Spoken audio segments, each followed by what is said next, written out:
Welcome to Weekly Digest, where we highlight the works of ministers of government as they push the administration's development agenda. For the first time, farmers and youths of Region 5 are benefiting from improved access to sustainable and integrated agriculture practices with the opening of a $16.3 million research and model farm at Fort Wellington, West Coast, Berbice. Farms like these are being built across the country to help you to get better best practices, to have better innovation, better skills, so that you can implement it in your holdings, your farm holdings. Those from Bath, Referendum West Coast Berbice will soon benefit from the availability of pastures. This was announced by Minister Mustafa following concerns raised during a recent farmers' meeting at Bath Settlement. Dr. Waldron is working now to develop a 5,000 acres of pasture at Tabor, so that you, the farmers, will benefit. We will work with you to ensure that you have good pasture. And also, what we'll be doing in the New Year's, we'll have a 65-acre plots for small-scale farmers. For the first time in its history, Guyana is experiencing increased output in the traditional crops such as rice, sugar, fruits, and vegetables. But for the first time in our country, we are witnessing a revolution in new crops. We have seen massive investment in corn and soya production. Very shortly, the biofortified rice will become a variety for farmers to plant, where we are growing the supplement in the rice. So these are monumental achievements for us in the agriculture sector. Fulfilling a commitment made, the Rose Hall Sugar Estate is producing cane sugar. The factory was closed prior to August 2020 in a move that was termed as the right sizing of the sugar industry. Approximately 1,100 workers have already been employed at the estate. We have seen a number of punts being crushed, punts of cane being crushed at Rose Hall. To date, they have produced just over 130 tons of sugar.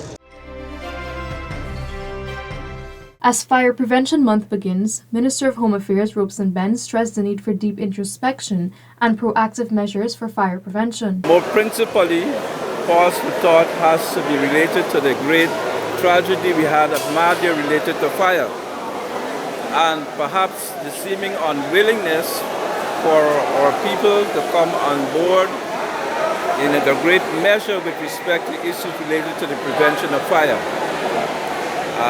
It goes without saying that we cannot afford the losses, not simply the physical losses, but the human losses related to fire. And that is why, for this year alone, we have to have deep introspection, reflection, and action in relation to the prevention of fire. The annual Heritage Sports came to a close early Monday morning with the highly anticipated football finals at the Everest Cricket Ground, Georgetown. In the male category, the team representing Puruma Region 7 emerged victorious, while in the female category, the GT Canaimas retained their... The Heritage Games is a representative of Region 5, opportunity and platform for sporting athletes that can put Guyana on the map. Region 1, basically, second. They contribute to national sports, and the investment that the government is making, I believe, is one that is commendable. Quatamang, a satellite village of Anai North Rupununi, Region 9 has received a $4 million canter and ICT hub, as well as a village shop to improve the lives of residents. In Amerindian communities, the economic activities are not so entrenched as yet to have an absorptive capacity to acquire all the young people, all the strong men and women, and provide employment in your community. Guyana has a far way to go to reach its tourism potential. Its white sandy beaches, jungle terrain, rainforests, pristine waterfalls, voluminous freshwater lakes, and an abundance of flora and fauna make Guyana a unique paradise. It is against this backdrop that the Ministry of Tourism, Industry and Commerce, Onij Walrun, has implored the Tourism and Hospitality Association of Guyana to play a major role in channeling investments into the tourism sector. I could see TAG becoming the premier body for people who want to come and invest in our tourism sector. I could see you being a repository of all investment in tourism, because you are ultimate and building out partnerships from that, where government is able, where I'm able to step aside and people are able to approach you and say, these are the projects, and you're able to present ready-made projects that are that ready for investment. The first Regional Jamaica Stock Exchange Investments and Capital Markets Conference was held in Guyana, themed Guyana's Capital Market, Wealth Creation and Retention.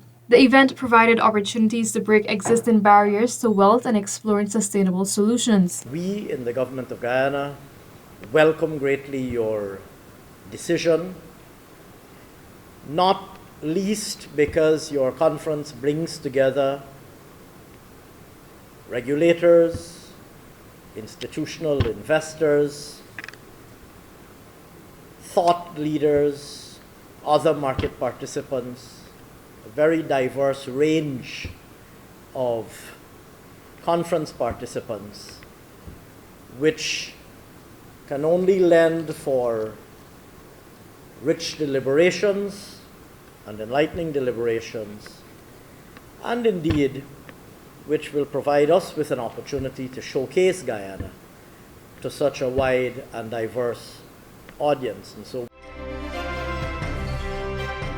110 persons residing in Good Fortune and Le Parfait Harmony, Region 3, are now benefiting from improved vision as they received free tested spectacles from the Ministry of Human Services and Social Security. We also work with people living with disabilities. We do training for them, free training. We offer free wheelchairs, free walkers, free hearing aids, free canes. So you just have to ask and it will be provided. It's as simple as that. This brings us to the end of this edition of Weekly Digest. For these and other government-related stories, do log on to our website at dpi.gov.gy and our social media platforms as well. Goodbye.